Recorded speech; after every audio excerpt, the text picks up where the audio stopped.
बिहार में चुनावी voter list में शामिल होने के लिए चुनाव आयोग ने लोगों से दस्तावेज मांगे। अब हैरत अंगेज बात यह थी कि इस दस्तावेज में ना तो वोटर आईडी कार्ड और ना आधार शामिल था। इससे बड़ा आक्रोश मचा क्योंकि लोग एकदम से ये भौचक्के रह गए कि आखिर वो अपने माँ बाप का जन्म प्रमाण पत्र कहां से लाएंगे, इस बाढ़ में वो अपनी जान बचाएंगे या कागज जुटाएंगे, और क्या होगा उन प्रवासी बेचारे जो बिहार के मजदूर बाहर के क्षेत्रों में काम करने गए हुए, उनका वोटर लिस्ट में नाम कैसे आएगा।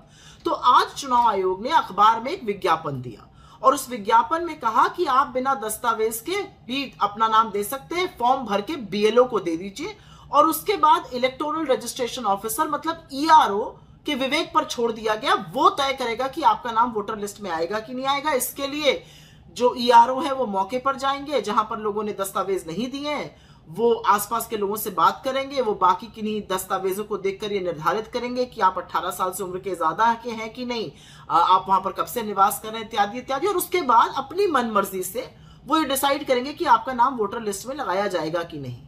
तो सबसे पहले तो एक बात समझ लीजिए कि कोई हृदय परिवर्तन नहीं हुआ है चुनाव आयोग का। असल में वोट काटने की साजिश बड़ी गहरी है और उससे कुछ सवाल उठते हैं।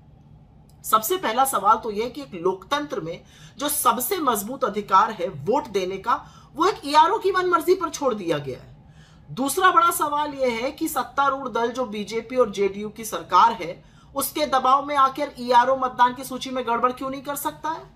उसका और भी बड़ा सवाल है कि जो प्रवासी बिहारी हैं, जो बाहर कमाने खाने गए हैं, मजदूर हैं, उनका क्या होगा, उनका नाम कैसे आएगा वोटर लिस्ट में। एक बहुत बड़ा सवाल यह कि अभी ये करने की जरूरत क्या है।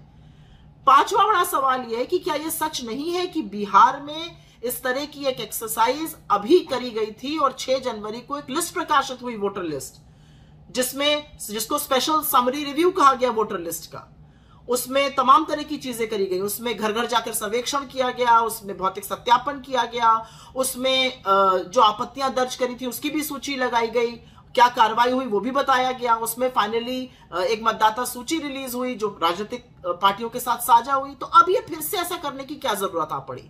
ये पुनरीक्षण नहीं है, ये समझ लीजिए, ये असल में साजिश है लोगों का वोट काटने की। असलियत ये है कि जब बिहार में बाढ़ आई हुई है तो बजाय लोगों की मदद करने के ये लोग लोगों के वोट पर आंख गड़ाए बैठे हैं। ये सारी साजिश और कुछ नहीं, पिछड़े दलित गरीबों के शोषण का एक और तरीका है। उनका सबसे मजबूत हथियार उनका वोट हड़प लेना।